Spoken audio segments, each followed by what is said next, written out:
Hi, నేను doctor Vikram Singirkonda. Welcome to Deltabull trading academy. ఈరోజు Bharti Airtel స్టాక్ని analyse ఎలా చేయాలనేది చూద్దాము.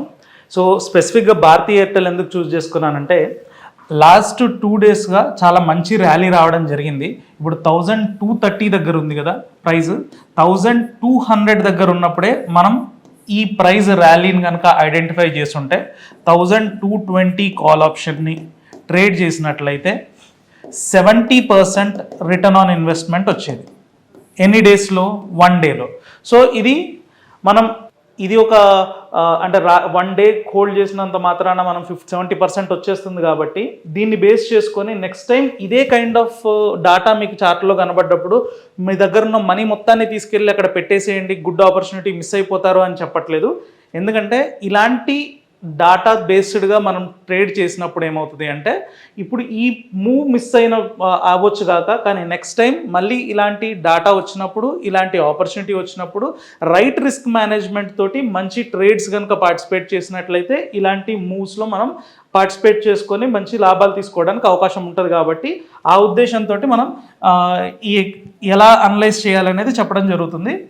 సో ఇక్కడ చూసుకున్నట్లయితే ప్రీవియస్లీ మనకి ఫస్ట్ ట్రెండ్ చూసుకుంటాము. అంటే మనం ట్రేడ్ అప్ సైడ్ తీసుకోవాలా, డౌన్ సైడ్ ట్రేడ్ కోసం ఆపర్చునిటీ కోసం చూడాలా అని తెలుసుకోవాలంటే ఫస్ట్ మనం ఏం చేయాలి, ట్రెండ్ ఎటువైపు ఉందనేది చూడాలి. నేను ఇంతకుముందు కూడా చాలాసార్లు చెప్పినట్టుగా ట్రెండ్ ఎటువైపు ఉంటే అటువైపు ట్రేడ్ చేయడం వల్ల ఇంకొంచెం ఆడ్స్ మన వైపు ఫేవర్ ఉండడానికి అవకాశం ఉంటుంది. ఎందుకంటే అలలు సముద్రంలో ఎటువైపు అలలు ఎక్కువగా ఉంటే అటువైపు ఈదినట్లయితే కొంచెం ఈజీ ఉంటుంది. కాబట్టి మనం ఇప్పుడు ఓవరాల్ ట్రెండ్, ఈ స్టాక్ యొక్క ట్రెండ్ అప్ వైపు ఉంటే మనం ట్రేడ్ వెతికేప్పుడు కూడా అప్ సైడ్ పొటెన్షియల్ ఉన్న ట్రేడ్ కోసం వెతికామంటే మన స్ట్రైక్ రేట్ 70% ఉందనుకోండి, మనం ఆల్రెడీ మార్కెట్ మూడ్ ఎటువైపు ఉంది ఓవరాల్గానే తెలుసుకొని ఉంటాం. కాబట్టి ఇది మనకి ఇంకొక 10% యాడ్ ఆన్ అయ్యి 80%, 82% స్ట్రైక్ రేట్కి రావడానికి అవకాశం ఉంటుంది. సో అందుకని మనం ఏదైనా ట్రేడ్ చూస్ చేసుకున్నప్పుడు ఫస్ట్ ట్రెండ్ ఎటు ఉందనేది ఫస్ట్ గమనించుకోవాలి. సో భారతీ ఎయిర్టెల్ ట్రెండ్ చూడాలి అంటే మనం ఏం చేయాలి, ట్రెండ్ ఎప్పుడైనా ఏమనుకున్నాము, higher lows and higher highs కాన్సిక్యూటివ్గా వస్తూ వెళ్తుంది అంటే అప్పుడు మనం అప్ ట్రెండ్లో ఉన్నట్టు. అదే కాన్సిక్యూటివ్గా ఇప్పుడు హైస్ ఒక ప్రీవియస్ హై కన్నా కిందకుంది అండ్ లోస్ కూడా ప్రీవియస్ లో కన్నా కింద ఉంది. సో ఇలా వచ్చినట్లయితే మనకి డౌన్ ట్రెండ్ అని, ఇలా వచ్చినట్లయితే మనకి అప్ ట్రెండ్ అని అనుకుంటాం కదా. సో ఆ రకంగా చూసుకున్నట్లయితే ఇక్కడ చూడండి,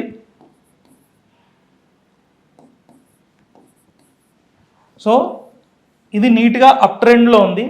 ఈ అప్ ట్రెండ్లో ఉన్న స్టాక్ గత 10 డేస్గా ఎటు వెళ్లకుండా, అంటే ప్రీవియస్ లోని బ్రేక్ చేసి కిందికి వెళ్తే ట్రెండ్ డౌన్ వైపు వెళ్ళినట్టు, ప్రీవియస్ హైని బ్రేక్ చేసుకొని పైకి వెళ్తే అప్ ట్రెండ్ మళ్ళీ రెజ్యూమ్ అయినట్టు. కానీ ఈ రెండూ చేయకుండా గత 10 to 15 డేస్ ఈ రెండిటి రేంజ్ మధ్యలో, previous high and previous swing లోకి మధ్యలో ట్రేడ్ అవుతుంది. ఈ టైంలో మనం చూసుకున్నట్లయితే 1200 స్ట్రైక్ దగ్గర కంటిన్యూస్గా మనకి పుట్స్ బిల్డ్ అవుతున్నాయి. అంటే 1200 స్ట్రైక్ దగ్గర పుట్ ఆప్షన్స్ రైట్ చేసే వాళ్ళ సంఖ్య ఎక్కువ ఉంది. అంటే 1200 దగ్గర మనకి దానికన్నా కిందికి పడిపోదు అనే ఆలోచనతో ఇక్కడ చాలామంది ఇన్సూరెన్స్లు అమ్ముతున్నారు అని. అంటే 1200 కన్నా కిందికి పడిపోతే ఇక్కడ క్లెయిమ్ చేసుకునే వాళ్ళు ఉంటారు కదా. అంటే నేను ఇప్పుడు ఒక 1 lakh పెట్టి ఒక ప్రాపర్టీ కొన్నాను అనుకుందాం, 1 lakh పెట్టి ఒక విలువైంది ఏదైనా కొనుక్కున్నాను. దీనికి సంబంధించి నేను ఎప్పుడు ఇన్సూరెన్స్ క్లెయిమ్ చేస్తాను, ఈ 1 lakh నా పాకెట్లో నుంచి పోయినప్పుడు, అంటే ఇది డ్యామేజ్ అయినప్పుడు చేసుకుంటాను కదా. సో అలాగా 1200 లెవెల్ దగ్గర ఎవరైనా స్టాక్ తీసుకున్నట్లయితే వాళ్ళు ఎప్పుడు క్లెయిమ్ చేస్తారంటే 1200 కన్నా కిందికి స్టాక్ ప్రైస్ పడిపోయినప్పుడు ఈ స్ట్రైక్లో తీసుకున్నటువంటి ఇన్సూరెన్స్ని క్లెయిమ్ చేసుకునే అవకాశం ఉంటుంది. కాబట్టి ఈ పాయింట్లో బై చేసేవాళ్ళు, ఇన్సూరెన్స్ బై చేసేవాళ్ళు కూడా ఏంటంటే ఇది నా సేఫర్ పాయింట్, ఇంతకన్నా కిందికి పడితే తప్ప నేను కంగారు పడను, ఇక్కడి వరకు ఉన్నంత వరకు నాకు ప్రాబ్లం లేదు, కానీ 1200 కన్నా కిందికి మార్కెట్ లేదా ఈ భారతీ ఎయిర్టెల్ పడిపోయినట్లయితే నేను ఇన్సూరెన్స్ క్లెయిమ్ చేసుకుంటాను అనే ఉద్దేశంతో వాళ్ళు బై చేస్తుంటారు. సెల్ చేసే వాళ్ళు కూడా దీని నుంచి ఇంకా కిందికి పడడానికి అవకాశాలు 80 to 90% లేవు అనుకున్నప్పుడే ఇన్సూరెన్స్ సెల్ చేస్తారు. ఎందుకంటే మీరు ఇన్సూరెన్స్ కొన్నారనుకోండి, ఒక 1000 రూపీస్ 2000 రూపీస్ పెట్టి ఇన్సూరెన్స్ కొంటే క్లెయిమ్ చేసుకునే వాళ్ళు ఎంత క్లెయిమ్ చేస్తారు, 30,000 అయ్యి ఉండొచ్చు, 40,000 అయ్యి ఉండొచ్చు. ఇప్పుడు సేమ్ మనం ఒక లైఫ్ ఇన్సూరెన్స్ కొనుక్కున్నాము, 1 lakh మీరు 1 yearలో పే చేసి ఉండొచ్చు, కానీ దాని ఇన్సూరెన్స్ వాల్యూ 1 crore అయ్యి ఉండొచ్చు. సో మీరు 1 lakh పెడితే 1 crore వస్తుందని ఎలాగైతే ఆలోచిస్తారో, వాళ్ళు ఎంతమందికి ఇన్సూరెన్స్ అమ్ముతున్నామో వాళ్ళందరూ కనుక క్లెయిమ్ చేస్తే ఎంత మేరన వాళ్ళకి నష్టం ఉంటుందో వాళ్ళు ఆలోచించుకొని బెస్ట్ స్ట్రైక్స్లో అమ్మడానికి ఎక్కువగా ప్రయత్నం చేస్తుంటారు. సో మనం దాన్ని ఉద్దేశంగా పెట్టుకొని చూసుకున్నట్లయితే 1200 అనేది హైయెస్ట్ పుట్ ఆప్షన్ కింద ఉంది కాబట్టి రైటర్స్ అందరూ, పుట్ రైటర్స్ అందరూ ఈ లెవెల్లో చాలా కంఫర్టబుల్గా కూర్చున్నారు. ఆ టైంలో ఏం జరిగిందో చూడండి. అప్పటి వరకు డ్రై అవుట్ అయిపోయిన ఓపెన్ ఇంట్రెస్ట్ సడన్గా ఓపెన్ ఇంట్రెస్ట్ పెరగడం స్టార్ట్ అయింది. ఇంకా ట్రెండ్ ఇంకా స్టార్ట్ అవ్వకముందే మనకు ఓపెన్ ఇంట్రెస్ట్లో ఇంక్రిమెంట్స్ కనబడ్డాయి. ఆ తర్వాత పుట్ కాల్ రేషియోస్ చూసారా, ఇంతకుముందంతా ఈ కన్సాలిడేషన్లో కంప్లీట్గా పడిపోయిన put call ratio previous 3 months నుంచి చూసుకున్నట్లయితే ఎక్కడ కూడా ఈ లెవెల్స్లో లేదు.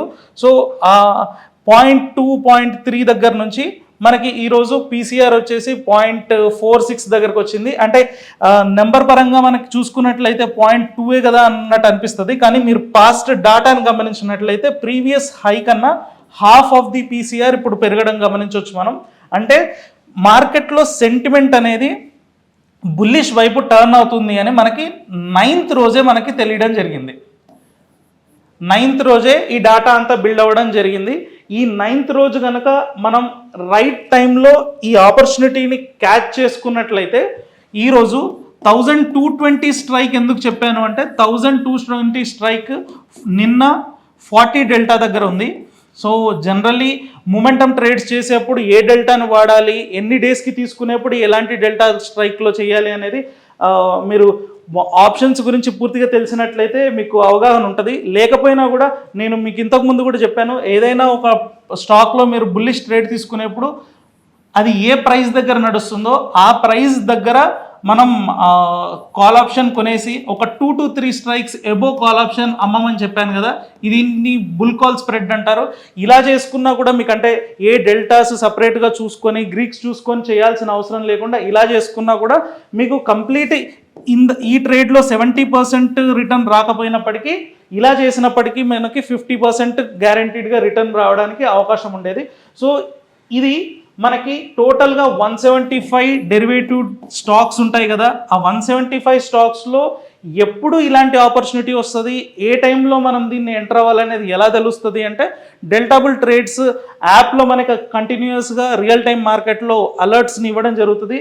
అది మీరు దీంట్లోకి వెళ్ళి చూసారనుకోండి. సో ఇక్కడ టెలిగ్రామ్ ఛానల్లో మనం నిన్న 9th రోజు మనం పోస్ట్ చేయడం జరిగింది. భారతీ ఎయిర్టెల్ 1206 దగ్గర ఉన్నప్పుడు ఈ ఆపర్చునిటీ మనకి యాప్ ఐడెంటిఫై చేసి మనకి రైట్ టైంలో అలర్ట్ ఇవ్వడం జరిగింది.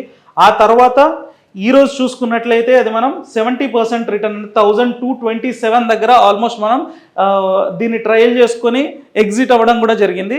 సో మార్కెట్ అంతా ఎప్పుడు స్టాక్ వైపు చూస్తారు అంటే ఎప్పుడైతే ఒక బ్రేక్అవుట్ జరిగినప్పుడు లేదా మార్కెట్లో ఏదైనా న్యూస్ ఉన్నప్పుడు రీటైల్ ట్రేడర్స్ జనరల్లీ దాని దగ్గరకు వస్తూ ఉంటారు. కానీ ఎప్పుడైతే రీటైల్ ట్రేడర్స్ వస్తారో జనరల్గా డాటా మీద ట్రేడ్ చేసే వాళ్ళు ఎక్కువ రిసోర్సెస్ ఉండి పెద్ద పెద్ద ఇన్స్టిట్యూషనల్ ట్రేడర్స్ ఏంటంటే అది వాళ్ళ ఎగ్జిట్ పాయింట్. అంటే మీ ఎంట్రీ పాయింట్ ఎప్పుడైనా కూడా వాళ్ళ ఎగ్జిట్ పాయింట్ అవుతుంది. కాబట్టి మీరు ఎప్పుడు కూడా మీ ఎక్స్పీరియన్స్ ఎలా ఉంటుంది అంటే నేను కొన్న తర్వాతే పడిపోయింది, నేను అమ్మిన తర్వాత పెరగడం స్టార్ట్ అయింది అనే ఇలాంటి ఎక్స్పీరియన్స్ ఉంది కదా, అది దేనికి ఉంటుంది అంటే మీరు జస్ట్ ఈ డాటా అంతా తెలియకుండా కేవలం ప్రైస్ మీద బేస్ చేసుకొని బ్రేక్అవుట్స్ జరిగినప్పుడు లేదా ఎవరో ఏదో ఇండికేటర్ చెప్పారు, ఈ ఇండికేటర్లో క్రాస్ ఓవర్ జరిగితే కొనమన్నారు అని ఇవి అందరికీ కనబడేది. కాబట్టి సో అందరికీ కనబడే దాంట్లో రీటైల్ ట్రేడర్స్ ఎప్పుడు ఎంటర్ అవుతారో తెలుసు కాబట్టి ఆ మూమెంట్లో వాళ్ళ సెల్ ప్రైస్ ఉంటుంది. అంటే చాలా ఎర్లీగా వాళ్ళు ఎంటర్ అయ్యి ఎగ్జిట్ అవ్వడం మాత్రం మీ ఎంట్రీ ప్రైస్లో ఎగ్జిట్లు చేసుకొని ఆల్రెడీ బిగ్గర్ ప్రాఫిట్స్ తీసుకొని ఉంటారు. సో ఇలాంటి ఆపర్చునిటీస్ మీరు కూడా చేయాలి అనుకుంటే డెల్టాబుల్ ట్రేడ్స్ టెలిగ్రామ్ ఛానల్ని మీరు సబ్స్క్రైబ్ చేసుకోండి. మన కింద